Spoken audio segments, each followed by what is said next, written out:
How I take it అనే దానికి 2 things. Number 1, am I losing on my purpose situationally? Then better take it positively and go. Yes. Otherwise it's okay to get hurt sometimes and there is no problem. Correct. And కొన్ని సందర్భాల్లో ఇందాక మీరు చెప్పిన సందర్భం తీసుకుంటే కొన్ని సందర్భాల్లో మనం జవాబు చెప్పాలండి. మన జవాబు చెప్పకపోతే అదేదో ఈగో కాదండి. జవాబు చెప్పకపోతే ఏమవుతుందంటే అవతల వాళ్ళు మనల్ని మిస్ట్రీట్ చేసినప్పుడు మనం సమాధానం చెప్పకపోతే మనలాగా ఇంకా కొన్ని వేల మందిని వాడంతే ట్రీట్ చేస్తారు. ఎగ్జాక్ట్లీ. కొన్నిసార్లు లెసన్ నేర్పాల్సిందే. కరెక్ట్.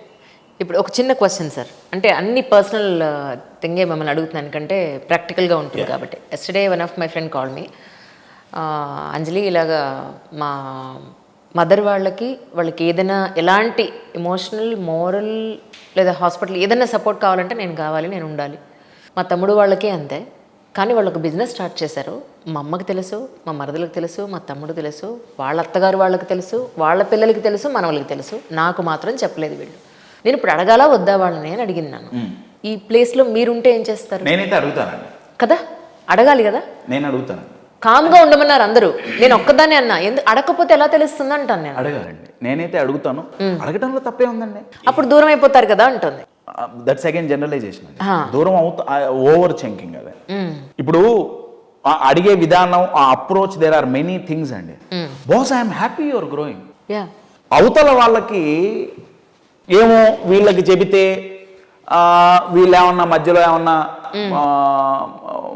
ఆపుతారేమో, పుల్లలు పెడతారేమో, తొక్క తోలు అవి ఉండకపోయినా, బట్ నేను ఆ సిచ్యువేషన్లో ఉంటే I go very happily and communicate with them. లైఫ్లో బాగా నేర్చుకోవాల్సిన లెసన్ ఏంటంటే, ఎక్స్పెషల్లీ రిలేషన్షిప్స్లో, రైట్, నచ్చని విషయాన్ని కమ్యూనికేట్ చెయ్యండి. ఎమ్మటే ఇమ్మీడియట్గా వచ్చే క్వశ్చన్ ఏంటంటే, మేము కమ్యూనికేట్ చేస్తాం, అవతల వాళ్ళు దాన్ని తీసుకోలేరు కదా. దట్ సిచ్యువేషనల్ అండి. మనం కమ్యూనికేట్ చేసే విధానాన్ని కూడా చాలా మార్చుకోవచ్చు.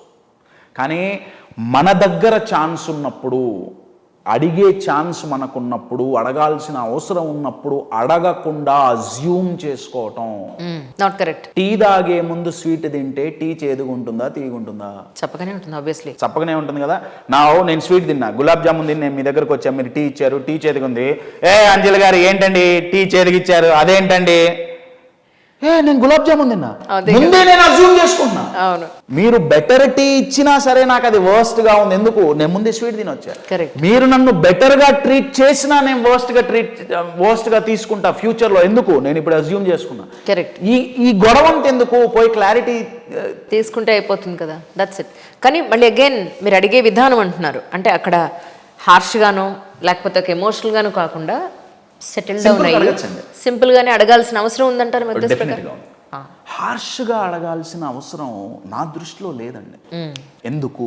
రీజన్ ఎందుకు అంటే, this I learn from cricket. క్రికెట్లో మీరు ఎంత తోపు ప్లేయర్ అయినా, యూఆర్ గెటింగ్ ఇట్, ఆ గేమ్, ఆ పిచ్ని బట్టి, ఆ అపోనెంట్ని బట్టి సెలక్షన్స్ ఉంటాయి, మ్యాచ్అప్స్ ఉంటాయి. ఈ బ్యాట్స్మెన్ కి ఈ బౌలర్ అయితే బాగుంటుంది, ఇది మ్యాచ్ ఇది అవుతుంది. So probably best of the ప్లేయర్స్ని ఒక్కోసారి పక్కన పెట్టాల్సి వస్తుంది. వాళ్ళు హర్ట్ అయితే కుదరదు అక్కడ. Correct. Now, if I am in that case, in the same situation, first what I will do is I feel happy that I have supported them in these areas. Now, ఈ విషయం నాకు చెప్పలేదు, business విషయం నాకు చెప్పలేదు, first నేనైతే clarity తెచ్చుకుంటా. I will go and sit with them. Boss ఇది నాకు కూడా చెప్తే నేను సంతోషంగా ఉంటాను. Exactly. Is there anything which I can do? But అడగకపోవటం. ఎగ్జాక్ట్లీ. హార్ష్గా ఎందుకు అడుగుతాం అంటే we take it personally. Exactly, we take it personally.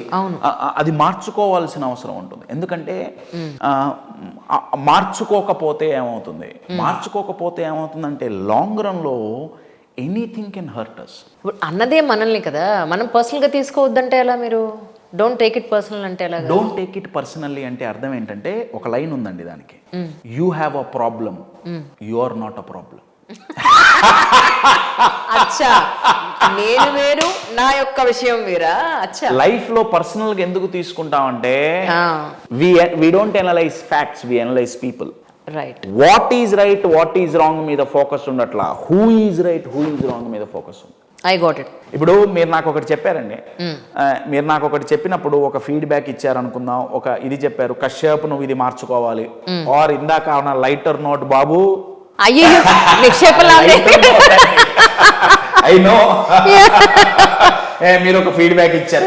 నా పర్సనల్ గా తీసుకోవటం అంటే అర్థం ఏంటంటే నేను వేస్ట్ గాని, I have a problem, I'm sorry, I am the problem. నేను ప్రాబ్లం కాదు, నాకు లైఫ్ లో ఒక ప్రాబ్లం ఉంది, అక్కడతో ఫుల్ స్టాప్ పెట్టండి. రైట్. అప్పుడు అవతల వాళ్ళు అన్నదానికి ఏమవుతుందంటే అప్పుడు పర్సనల్ గా హర్ట్ అవ్వమండి. ఇదంతా ఎందుకు చేయాలి? కశ్యప్ హర్ట్ అయితే తప్పేంటి? తప్పేం లేదండి. హర్ట్ అవ్వటం తప్పు కాదు, కోపంగా రియాక్ట్ అవ్వటం తప్పు కాదు. నా క్వశ్చన్ ఏంటంటే ఇది రెగ్యులర్ ఇంటర్వెల్స్ లో జరిగితే నా మోస్ట్ ఆఫ్ ద టైం మన mind A state of mind లో ఉంటుంది? అవును. విచ్ ఈస్ నాట్ ప్రొడక్టివ్ కదా. ఎగ్జాక్ట్లీ. అంటే అప్పుడు హిందీలో ఆనంద్ అనే మూవీలో ఒక డైలాగ్ ఉందండి, హమ్తో రంగ్ మంచ్ కే కత్పుత్లే హై జిన్కే దో రూపర్ వాలోం కే హాతో మే బాందా హువా హై. అంటే మనం తోలు బొమ్మలో ఆ తోలు బొమ్మలను ఆడిచ్చే దారాలు దేవుడి చేతిలో ఉన్నాయి, అట్టుంటే ఓకేనండి.